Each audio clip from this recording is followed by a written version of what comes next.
제목으로 한번 같이 읽겠습니다. 시작. 겟셋마네와 기드론 시내. 예수님은 죽으시기 몇 시간 전에 대제사장의 기도를 17장을 통해서 제자들을 그리고 미래의 제자들을 위해 드리시면서 그들의 하나됨을 위해 기도하셨습니다. 그리고 오늘 본문의 저자인 요한은 다른 공간 복음서들과 다른 방향으로 그를 성령의 감동 가운데 써 내려갑니다. 우리가 잘 아는 겟셋마네의 기도, 이 잔을 내게서 지나가게 해주십시오라는 그 기도를 드렸던 그 겟셋마네의 기도가 마태, 마가, 누가복음은 아주 세세하게 기록하고 있는데 요한복음은 그것을 생략하고 있습니다. 왜일까요? 거기다가 마태, 마가, 누가복음은 기록하고 있지 않은 이 기드론 시내를 지나가심을 언급하고 있습니다. 오늘 본문 18장 1절 말씀 함께 읽겠습니다. 시작. 예수께서 이 말씀을 하시고 제자들과 함께 기드론 시내 건너편으로 나아가시니 그곳에 동산이 있는데 제자들과 함께 들어가시니라. 이 요한의 의도, 요한을 통한 성령의 의도를 정확하게 이해를 하려면 이 요한복음을 쓴 목적을 먼저 이해하는 것이 필요합니다. 그것을 요한은 요한복음 20장 30절에서 31절까지 이렇게 기록하고 있습니다. 예수께서 제자들 앞에서 이 책에 기록되지 아니한 다른 표적도 많이 행하셨으나 오직 이것을 기록함은 너희로 예수께서 하나님의 아들 그리스도이심을 믿게 하려 하며 또 너희로 믿고 그 이름을 힘입어 생명을 얻게 하려 함이니라. 요한복음은 이것을 위해 쓰여진 책이고 이것에 초점을 맞춘 책입니다. 예수가 하나님이다. 그 하나님 아들 그리스도다. 그리고 그를 믿으면 생명을 얻는다라는 이것에 초점을 맞추다 보니까 예수님의 그 인간적 모습이 아주 절실하게 드러났던 겟셋마네 동산의 기도를 생략하고 있는 것이죠. 거기다가 그 그리스도 예수의 하나님 되심을 강조하기 위해서 그 예수님 아니면 소망 없는 인간의 상태에 대해서 요한복음 곳곳에서 아주 절실히 강조를 하고 있습니다. 요한복음은 시작이 그것을 강조하는 것으로 시작되었죠. 요한복음 1장 5절, 10절, 11절이 그것을 말하는데요. 빛이 어두움에 빛이 돼 어둠이 깨닫지 못하더라. 이것이 인간의 영적 상태임을 먼저 고발하고 시작하는 겁니다. 10절 말씀도 그렇죠. 그가 세상에 계셨으며 세상은 그로 말미암아 지은 바 되었으되 세상이 그를 알지 못하였고 빛이 왔는데 그리스도가 왔는데 생명이 왔는데 하나님의 아들 예수 그리스도가 왔는데 세상이 그것을 알아볼 영적 수준이 안 되더라는 것이죠. 11절도 그것을 강조합니다. 자기 땅에 오매 자기 백성이 영접지 아니하였으나. 이것이 인간의 영적 상태입니다.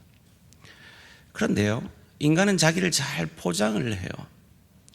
그래서 이 빛이신 예수 그리스도는 알아보지 못하면서 세상적인 예의는 다하고 있는 인간의 상태를 오늘 우리가 읽지는 않았지만 이어지는 본문 13절에서 이렇게 고발을 하고 있습니다.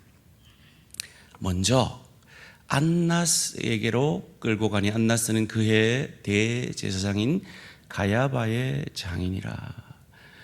그때 대제사장은 가야바입니다. 전임 제사장이 안나스죠. 그의 장인입니다. 그런데 가야바는 안나스에게 먼저 예수를 데려가도록 합니다. 인간적 예의를 다하는 것이죠.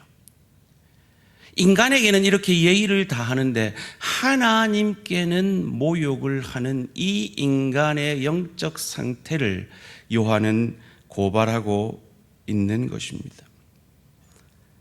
그들에게 오늘 예수님은 그들을 잡으러 온 그들에게 묻습니다.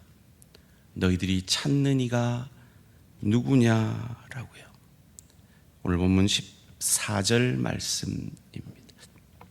예수께서 그 당할 일을 다 하시고 나아가 가라사대 너희가 누구를 찾느냐.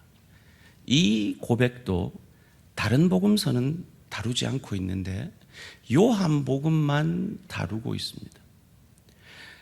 예수가 하나님의 아들 그리스도요, 그를 믿음으로 생명을 얻게 하려는 이 요한복음의 목적을 이루기 위해서죠.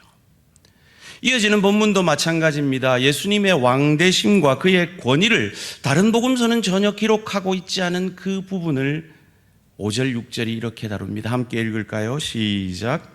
대답하되 나사렛 예수라 하거늘 이르시되 내가 그니라 아니시니라. 그를 파는 유다도 그들과 함께 섰더라.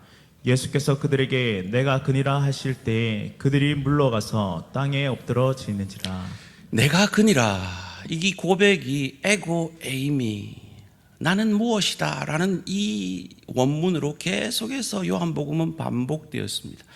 그런데 이 표현 자체는 I am who I am, 이 출애굽기 3장 13절에 나누는 하나님이 자신을 나는 스스로 있는 자다라고 표현하는 그 표현과 동일한 표현인 것입니다. 그 동일한 표현을 요한은 다른 복음서는 쓰지 않고 있는데 굳이 이 표현을 쓰고 있습니다. 왜요? 예수가 하나님이심을 알게 하기 원하였기 때문입니다. 그 권위 앞에 엎드려집니다. 다른 복음서는 이런 표현이 없어요. 그런데 요한복음만 내가 그이다 라는 이 표현 앞에 그 서슬퍼런 권력 군사들이 엎드려져 버렸다라고 그의 권위, 하나님의 권위를 보여줍니다. 그리고 이어지는 본문 속에서 다른 복음서가 다루지 않는 자신을 왕이라고까지 표현하고 있는 예수에 대해서 말하고 있습니다. 요한복음 18장 37절 말씀입니다. 빌라도가 이르되 그러면 내가 왕이 아니냐?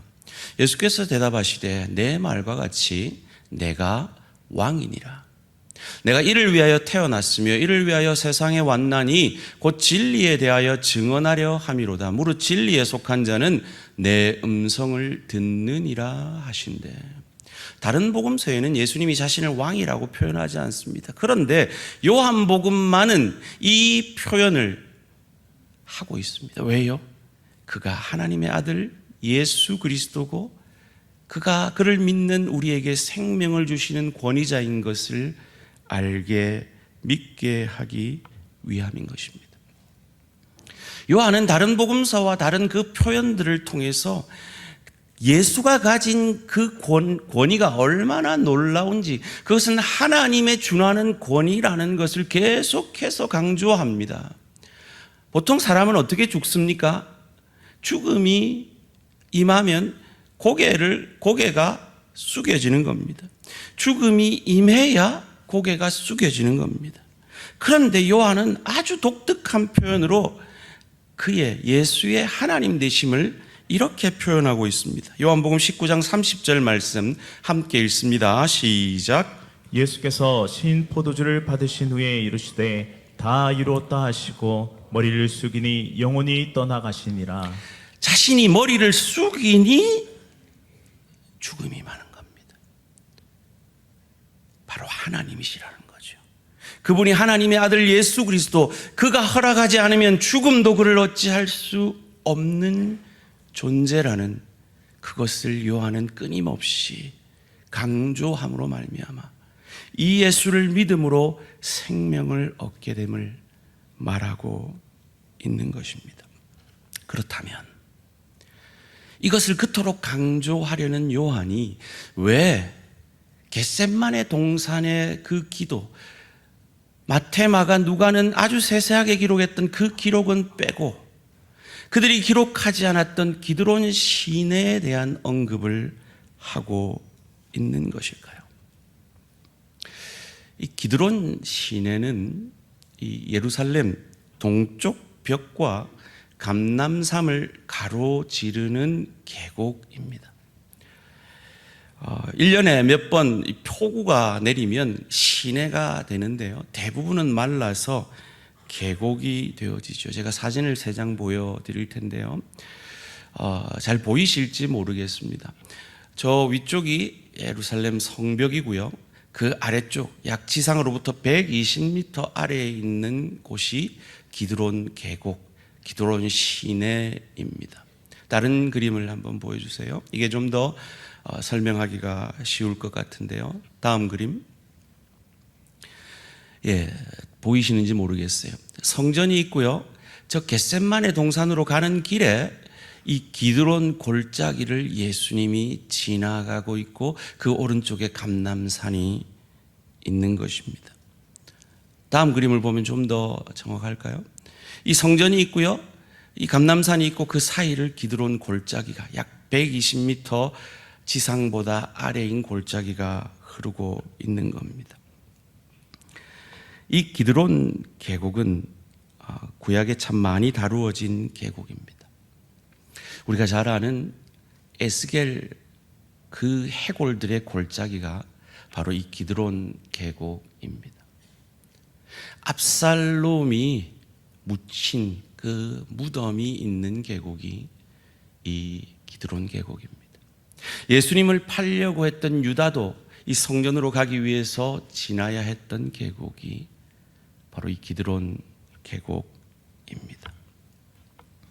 예수님은 왜 이 기드론 계곡을 걸으셨을까요? 이 죽음의 계곡을 왜 지나가셔야 했습니까? 바로 저와 여러분을 위한 그 죽음을 준비하신 것이죠. 이 기드론 계곡은 바로 저와 여러분과 함께 걸으신 것입니다. 마치 성육신 하심으로 우리의 입장이 되셨고 우리를 대신하여 시험을 이겨주셨고 이 죄인의 대표자인 세례 요한에게 세례받음으로 그 죄를 전가받으셨고 이제 몇 시간 뒤면 십자가에서 저와 여러분을 위한 그 죄의 저주를 받아 죽지 않으셔야 하는 죄 없는 예수 그리스도가 내 죄 때문에 죽어지는 그 길을 지금 우리와 함께 그 죽음의 골짜기를 걸어가고 있는 것입니다. 그런데 참 재밌는 것은요, 이 기드론이라는 이 단어의 뜻이 백향목이라는 뜻이에요. 백향목은 이 기드론 계곡에서 자랄 수 없습니다. 외국에서 수입해서 성전을 지었죠. 그런데 그 예수님의 그 기드론 계곡을 나와 함께 걸으시고 나를 위해 죽으시고 나와 함께 부활하심으로 말미암아 그 죽음의 계곡이 백향목의 계곡이 되어 그 백향목으로만 지을 수 있는 성전이 예수를 주로 고백게 하신 성령님이 우리 안에 거하시는 저와 여러분들이 바로 하나님의 성전 되게 하신 것을 믿으시기를 주님의 이름으로 축원합니다. 혹 이 자리에 아직도 예수 그리스도를 나의 구주로 믿지 못하시는 분 계십니까? 기억하십시오. 여러분, 아마 몇십 년 뒤에 언젠가는 죽음을 맞이하실 겁니다. 나 아직 기력이 쌩쌩한데요. 근데요, 모세도 죽을 때 기력이 쇠하지 않았어요. 죽음은 우리에게 언제 어떻게 임할지 모릅니다. 그런데 그 죽음을 이길 능력이 바로 나를 위하여 그 죽음의 계곡을 걸어가신 예수 안에 있음을 믿으시고 그 예수를 나의 구주 나의 하나님으로 영접하셔서 백향목의 신의 성전이 되어지시고 천국 소망을 갖게 되시기를 주님의 이름으로 축원합니다. 요한은 이 기드론 시내를 걸었던 또 한 사람을 이 첫 수신자들과 함께 생각나게 하고 있는 겁니다. 그는 바로 다윗이었습니다. 사무엘하 15장 22절 23절 말씀 함께 읽습니다. 시작. 다윗이 이때에게 이르되 앞서 건너가라 하매 가드 사람 이때와 그의 수행자들과 그와 함께한 아이들이 다 건너가고 온 땅 사람이 큰 소리로 울며 모든 백성이 앞서 건너가매 왕도 기드론 시내를 건너가니 건너간 모든 백성이 광야길로 향하니라. 그의 아들 압살롬에게 반역을 당해서 피난길을 걸어갈 때 이 죽음의 계곡 기드론 시내를 건넙니다. 그리고 이 왕을 잡기 위해 압살롬과 아히도벨도 건넙니다. 유다도 건넜습니다. 그런데 그들은 거기에서 죽어졌습니다. 그 죽음의 계곡에서 묻혔습니다. 그런데 다윗은 승리하였습니다. 그 다윗이 예표하는 그리스도도 십자가의 죽음으로 끝나지 아니하고 부활하심으로 승리하셔서 저와 여러분도 승리케 하심을 믿으시기를 주님의 이름으로 축원합니다.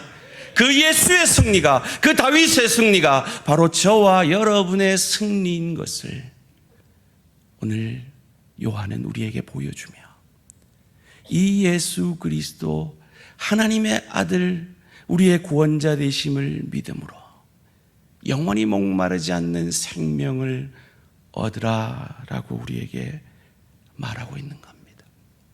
에스겔은 그것을 저 죽은 마른 뼈들 사이에서 살이 돋아나고 생명이 움트는 그것을 통해서 바로 기드론 시내를 걸어 죽음의 계곡으로 걸어 죽음으로 갔던 그 예수가 부활하여 살아옴을, 그 예수를 믿는 우리에게도 그 생명이 주어질 것임을 우리에게 예언해 주었던 것입니다. 사랑하는 성도님들, 저와 여러분에게는 시간이 갈수록 우리의 육체의 장막은 쇠해지고 우리는 언젠가 죽음을 맞이하겠지만 그 죽음도 이길 수 없는 부활의 소망이, 천국의 소망이 저와 여러분에게 있음을 믿으시기를 주님의 이름으로 축원합니다. 이 빛 대신 예수께 그들의 권력을 유지하려고 그들의 초라한 불빛을 가지고 그들의 초라한 힘을 가지고 예수를 잡으러 옵니다. 오늘 본문 3절 말씀 함께 읽습니다. 시작. 유다가 군대와 대제사장들과 바리새인들에게서 얻은 아랫사람들을 데리고 등과 횃불과 무기를 가지고 그리로 오는지라. 여기서 군대라는 단어가 원문에 스페이란이라는 단어인데요, 라틴어 코스라고 불리는 로마 군대 조직이래요. 찾아보니까 어떤 주석은 600명 혹은 어떤 주석은 200명이라고 합니다. 어찌됐든 예수를 잡기에는 충분한 병력이죠. 거기다가 대제사장의 하인들까지 동반했죠. 그들이 들고 온 건 뭡니까? 등과 횃불입니다. 세상을 밝히는 빛이신 예수를 잡으려고 그들의 초라한 등불을 들고 온 것입니다. 참 아이러니한 모습이죠. 그런데 예수님은 그들의 어두움을 위해서, 그 어두움 속에 있는 그들을 구원하기 위해서 친히 자기가 어두움이 되어 지십니다. 내가 그니라 라고 대답하면서 나와 함께한 이들은 놓아주라, 가는 것을 용납하라 라고 오늘 본문 8절 가운데 이렇게 말씀하십니다. 예수께서 대답하시되 너에게 내가 그니라 하였으니 나를 찾거든 이 사람이 가는 것은 용납하라 하시니. 왜 이렇게 말씀하셨다고요? 한 말은 자신이 말한 것은 지키시는 분이기 때문입니다. 9절 말씀입니다. 이는 아버지께서 내게 주신 자 중에서 하나도 잃지 아니하였사옵나이다 하신 말씀을 응하게 하려 함이라. 요한복음 6장 39절에서 예수님이 이 말씀을 하셨죠. 나를 보내신 이의 뜻은 내게 주신 자 중에 내가 하나도 잃어버리지 아니하고 마지막 날에 다시 살리는 이것이니라. 사랑하는 성도님들, 우리는 지난 한 주간도 우리의 죄 가운데 넘어지고 쓰러졌습니다. 나를 보면 내가 예수 믿는 자인지, 내가 구원받은 자인지, 정말 내가 천국에서 눈뜰 수 있는 자인지 헷갈릴 때가 있습니다. 그런데 우리의 구원은 나의 잘남에 있지 아니하고 나를 구원하시려는 예수 그리스도의 그분의 말씀의 신실성에 있음을 믿으시기를 주님의 이름으로 축원합니다. 주님은 말씀하셨습니다. 영접하는 자, 곧 그 이름을 믿는 자들에게는 하나님의 자녀가 되는 권세를 주셨으니, 그분은 말씀하셨습니다. 먼저 그 나라와 그 일을 구하라. 그리하면 이 모든 것을 너희에게 더하시리라. 주님은 우리가 빠져 죽어야 했을 그 기드론 골짜기를 우리 대신 어두움이 되어 걸어가셨습니다. 그 죽음의 골짜기, 그곳을 우리와 함께 걸으셨고, 그 십자가에서 우리와 함께 죽으셨고, 그 죽음에서 부활하심으로 영접하는 자, 곧 그 이름을 믿는 자들에게는 하나님의 자녀가 되는, 하나님의 나라 천국 백성이 되어지는 이 놀라운 축복을 우리에게 허락하신 것입니다. 그러기에 이 은혜를 아는 자로서 우리는 내 성질대로 막 살 수는 없는 것입니다. 그런데 오늘 본문의 베드로는, 그리고 지난 한 주의 우리의 삶은 때로 우리의 성질대로 막 살지는 않았습니까? 잡아가라, 나를 잡아가라, 이들은 놓아주라 하는 이 말에 베드로는 말고의 길을 배웠습니다. 여러분, 이 모습을 어떻게 생각하십니까? 베드로의 의분이라고 생각이 드십니까? 저는 베드로가 지 성질에 못 이겨서 그러고 있는 것 같아요. 지금 몇 명이 와 있다고요? 작게는 200명, 많게는 600명 이상의 군사들이 와 있어요. 치려면 군사들을 쳐야죠. 왜 애꿎은 힘없어 보이는 말고 기자라는 걸로 자기 성질을 내 보이냐고요. 그런데 놀라운 건 이 베드로를 너무 닮은 우리를, 내 성질대로 사는 우리를 하나도 잃어버리지 아니하시는 그 예수의 신실함이 우리를 향하고 있다는 겁니다. 예수님은 마태복음 26장 52절에서 그러지 마라 하십니다. 이에 예수께서 이르시되 내 칼을 도로 칼집에 꽂으라. 칼을 가지는 자는 다 칼로 망하느니라.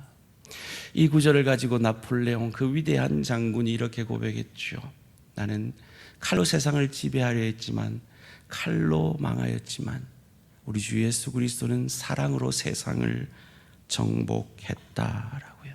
사랑하는 성도님들, 세상의 힘 앞에 세상의 원리로 반응하지 마시기를 주님의 이름으로 축원합니다.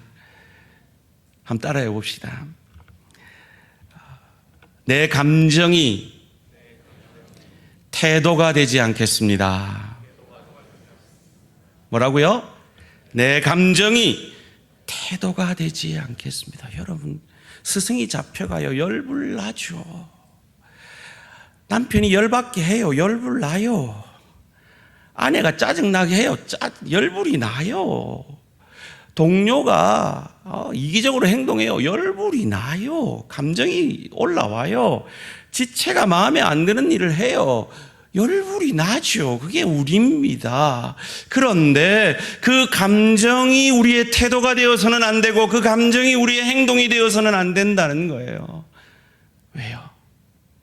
예수님이 우리 보면 얼마나 열불 나겠어요.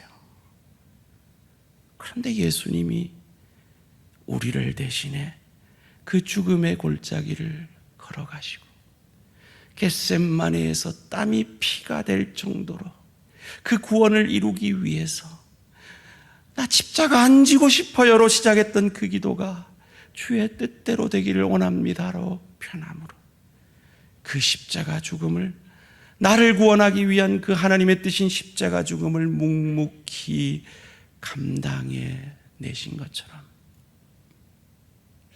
이 한 주간도 예수의 제자가 미래의 예수의 제자가 하나 되기를 죽음 직전에 유언과도 같이 간절히 기도하셨던 그 예수님의 기도를 기억함으로 나를 위해 죽어지신 주님처럼 내 아내를 위해, 내 남편을 위해, 내 부모를 위해, 내 자녀를 위해, 내 동료를 위해, 내 지체를 위해, 주의 교회의 평안을 위해 죽어지심으로 그 예수의 기도의 응답 하나 되시는 저와 우리 모든 성도님들의 가정과 일터와 주의 교회가 되시기를 주님의 이름으로 축원합니다. 죽음이 우리를 어찌할 수 없는 존재가 되었습니다. 그러기에 세상의 원리가 아닌 죽어짐으로 하나 되게 하신 그 예수의 원리가, 이 복음의 원리가 우리의 태도가 되어지기를 간절히 소원합니다. 우리가 죽어짐으로 세상을 가장 유익게 할 수 있는 그것이 바로 우리가 가진 이 복음을 그들에게 전해주는 것일 겁니다. 6월 마지막 주일 우리는 구역에서 한 영혼 힘을 모아 전하자고 함께 기도하고 나아가고 있습니다. 여러분의 구역 어떠십니까? 이 6월 마지막 주 우리가 세상과 할 수 있는, 세상에게 보여줄 수 있는 가장 큰 사랑, 우리가 세상과 하나 될 수 있는 유일한 방법인 그리스도 예수를 전하는 저와 우리 모든 성도님들 되시기를 주님의 이름으로 축원합니다. 그 예수의 은혜에 감사함으로 드려지는 것이 이 예배입니다. 그 예수의 은혜를 나누는 것이 우리의 구역 모임이요 우리의 기관 모임입니다. 그 예수의 제자로 빚어져 가는 것이 우리 교회의 제자 훈련입니다. 그 예수의 은혜를 조금이라도 갚으려고 몸부림치는 것이 우리가 맡은 직분이요 우리가 맡은 사명입니다.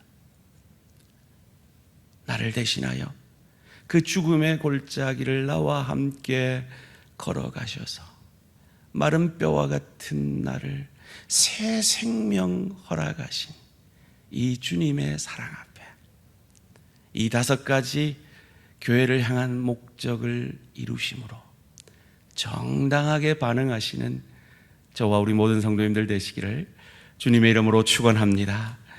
말씀을 마치면서요, 제가 잘 아는 영상이지만 다시 한번 보고 2월 마지막 주 새가족 초청 주일을 준비하고자 합니다. 이 말씀을 이 영상을 보고 함께 기도하도록 하겠습니다. Pojede vlak. Za 30 minut pro tebe přijdu a půjdeme nahoru a budeme pouštět šupat. Položíme most. No, mostem položíme most, jo? Jo! 30 minut sedět.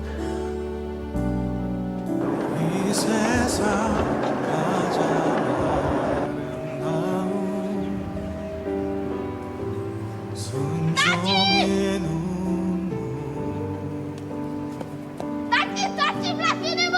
온 세상 다시 빛나게 한 생명의 눈물 그가 이 땅에 오신 이유 죽어야 살게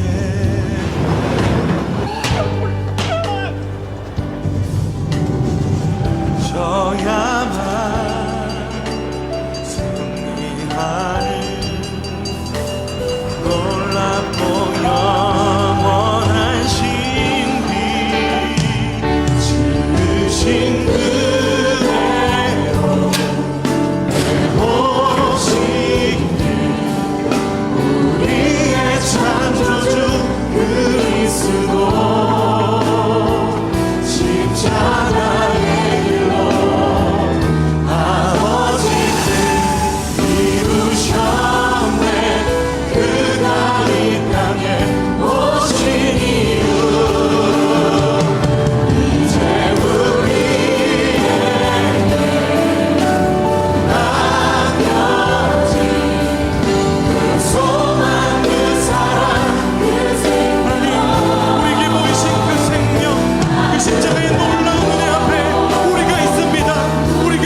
이 아버지 하나님의 마음, 그 기드론 골짜기를 우리 대신 눈물로 걸어가신 이 예수의 마음이 저와 우리 모든 성도님들의 마음이 되시기를 주님의 이름으로 축원합니다.